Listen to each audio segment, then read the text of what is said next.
Alright guys, week 3 wrapped up with Ashton Cigars. We are pairing this Aroma de Cuba Noblesse with this 18-year Flor de Cana.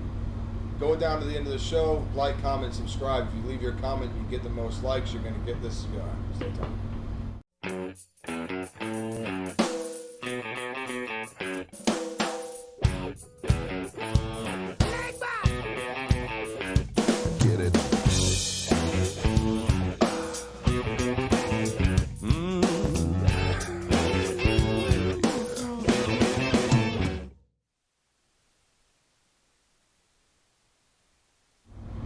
Welcome back, everyone, to Santino's Sunday Cigar Review. I'm Mike. And I'm Mark. I'm Rob. And we're wrapping up week 3 with Ashton Cigars, taking down these Aroma de Cuba Noblesses. A little special release, limited edition thing that came out a couple years ago from Ashton, their Nicaraguan side. And we're going to be pairing that with an 18-year Nicaraguan rum, the Flor de Cana 18-year. We're going to smoke into these a bit. Mike's going to break these down for us, and we'll be back shortly. Guys, we're wrapping up Ashton this week in week 3, and we decided to go with the Aroma de Cuba the Noblesse. This is the Bellicoso finish, the Viceroy. The name it was given, something special they did to the cigar later in the years after release. We're going to pair that with a Nicaraguan rum today, this Flor de Cana 18-year. Mike, go ahead and break down the cigar for us, man. All right, for all you savvy cigar enthusiasts out here, this Ashton the wrapper is an Ecuadorian Habano, the binder is a Nicaraguan Criollo and Habano, and the filler is from Nicaragua. And we will talk about this cigar in just a moment. All right. All right, so we've gotten into these a little bit. We were talking a little bit off camera about what's going on, and we're each a little longer or shorter through the cigar a little bit. So, Mike, why don't you start off and just talk about it a little bit? You know, what are you tasting? What are you thinking so far? Okay. You're probably into your second third. I am. I'm into the middle third, second third. The biggest characteristic I get, I think we all talked about this, we get some kind of nut, or, you know, there was some talk, was it peanut, was it cashew, was it walnut? You know, I don't know. For me, it's peanut and cashews remind me of a sweeter nut. I don't taste a sweeter nut. I was tasting more bitter nut. I don't know what that is. Could that be a walnut like Rob suggested? I don't know. That, and a lot of bitterness in the first third. It's starting to wane a little bit in the second third. I guess it's, you know, it's considered a medium to full. I find it to be just a little medium. That's it so far. And that's kind of where I'm at right now. Keep smoking. We'll get back. Rob, what are you looking at, man? Well, I agree with Mike. It's what we talked about, but I've noticed a little change, not a lot yet. It's a very difficult cigar in that I get a dry out, like we talked, almost like a Connecticut kind of dryness to that bitter taste. Dry and bitter. And then I'm picking up a little salt now. Right. And I don't know what that is yet. Yeah. No, I agree with both of them. We all had, there was some sort of nutty something that was going on, without a doubt. That's still sort of the predominant flavor, but like Rob said, I've got this. Yeah, when you're at the beach and you swallow salt water, and then you go drink regular water, and there's that feeling in your mouth. That's what I have, like saltwater taffy. And that's what's lingering in the back of my throat and mouth. It's this weird sort of like there should be some spice there, but it's not, and it's kind of just holding. Like I feel like the longer, you know, I'm going to say this prematurely, but I feel like this thing's going to start burning really hot, and I don't know why. I feel like that's what it's leading into, you know. Beautiful cigar. I mean, you look at the label on it. The Aroma de Cuba labels have always been, you know, when they start with the generic Aroma de Cuba, then you go through and the Mi Amores and Noblesses, everything like that. The labels are beautiful. The cigar's burning well. Oh, I love the burn. I haven't had to relight. It's an effortless draw. It's comprised. It's rolled nice. It's nice. Construction of the cigar is what you expect from Ashton. Do we want to go into the try-buyer tonight, or? No, we got to talk about the rum. Okay. Get a little deeper into this too. I'm sorry, I'm trying to find something else. Yeah. And I don't know. And definitely what you said, it's kind of been rated everywhere. Look around at different review places and online and stores and distributors, and everyone puts this thing in a medium to a medium full, and it's more of a mild medium. Mark, what's the price point for customers So interested in this? the MSRP nationally is at 15 or 15.50 is what I think the MSRP is. Here at Santino's, we sell them at 16.50. So a little bit higher tax bracket. That's all it is. Nothing. Right. Tax rate's a little higher. Sorry. So don't let that shun you away. Anytime you're at a shop and you hear the MSRP of something and it's $2 cheaper or $1 more, it's just tobacco tax you're playing with inside the states. It's very strange. I tried the rum to the puff, and it kind of accentuated what I was smoking. Right. So what Then do I you took, mean? well, Like, I'm saying, pairing made it better?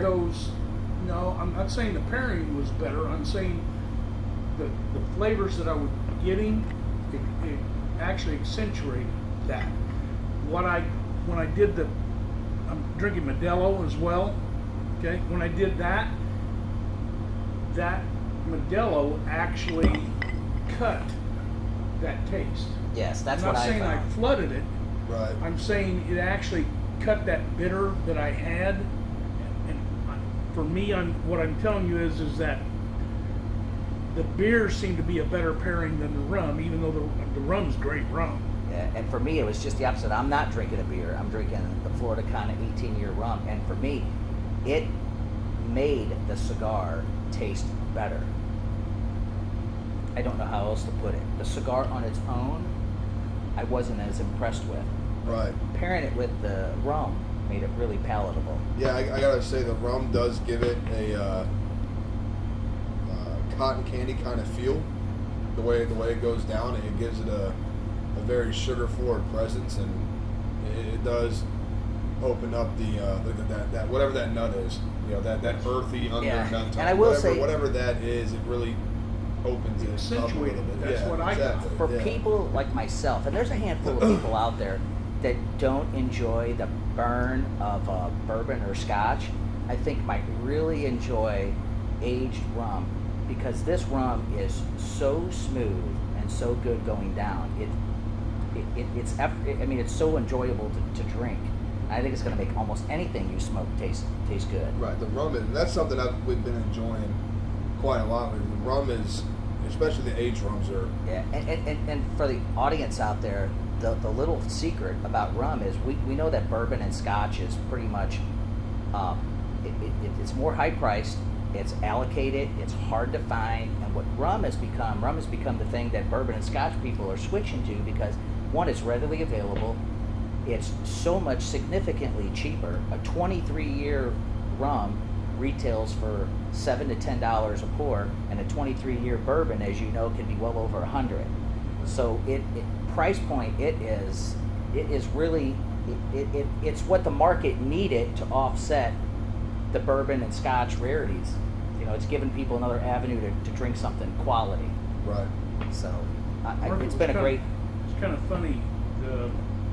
I just did it again, and the beer, the little sweetness that you were saying you were picking up a little bit ago, with the beer, I picked up the sweetness. Okay, so Not with the rum. caramel on the beer is opening you up. It must be. How's the thing going? Is it developing any for you? Yeah, I'm getting close to my last third, but Right. it's pretty. It's evened out a little bit, but not as. I bitter. think that the second third has definitely had a little more, like the bitterness kind of died down. It's died. Yeah, it's kind of gone. The bitterness has gone down a little bit. But like you said, like getting up towards the label, finishing off towards the end of the cigar. It's I don't know. It's a good does. Okay, we're at the try, buy, or deny portion of our show, and sometimes this gets a little heated. We'll see what happens today. Rob, where are you at? Well, Yes. the rum is excellent. It really is. It's great. It does, for me personally, with my palate, it does not actually go with this cigar. It actually went a little better with the Modelo than it does with the rum. But tell people but you're overall, drinking the Modelo, not Modelo as Negra. Negra. Overall, I would not try or buy this cigar unless I did it with a Modelo. Right. Mark, Yeah. how about you? All right. Rum's great. I really like the rum. Rum's something I'm getting into now. It is a lot of fun. The cigar I'm let down by. I really am. It's supposed to be the pinnacle, and it didn't do anything for me. As we're still smoking it, it is starting to burn a lot hotter. Like I thought it would. I've even slowed down my draw rate to see if just the air I'm pulling in is heating the tobacco too quick. It's starting to burn hotter. It kind of leaves a burnt taste in your nose on the retrohale. I'll tell you which Aroma de Cuba to buy, but I won't tell you to buy this one. It's not my favorite. I've got it denied a star. All right. Unfortunately, folks, I tend to agree. I think I feel more disappointed for Ashton. I had a lot of expectation for this, and it didn't even fall short. It kind of fell flat. It never really developed into any more of a cigar or taste than it started out with, and I think that's the real disappointing factor for myself. Rum is just fabulous. Guys, I don't know. I'm let down. It never developed into anything. Yeah, I mean, it didn't. It has been consistent. I will be completely honest here. The burn's been amazing. The cigar's rolled perfectly. It breathes awesome. No relighting. We lit them one time. They've gone the entire time. Nice white ash, great soil content. But there's nothing on my palate, obviously the three of our palates, that this directs towards. It started off rather bitter. We got that nut rollout. Whatever that earthy fig nut, whatever it was, and it didn't. The second third of the cigar was better, because it kind of the bitterness went away and it came in, but for me it didn't get up anymore. And so far, the last third is very similar to the first third. Yeah. More beer. More beer. All right. Well, unfortunately, that's our wrap up with Ashton. Past 3 weeks have been fun. You guys know how it goes. Like, comment, subscribe. Go down there and leave your comment. If your comment gets the most likes from the viewers and you're 18 years or older and local to the state of Missouri, come into the store. I'm going to hand you this cigar, and we're going to give you the opportunity to sit here with the three of us and, see what you think. Knucklehead round table. Rob, you got any last words, man? Don't hand me it. Huh? Don't hand me it. And don't comment. Like. Remember, we drink, we smoke, and we know a couple of things. A few. Cheers.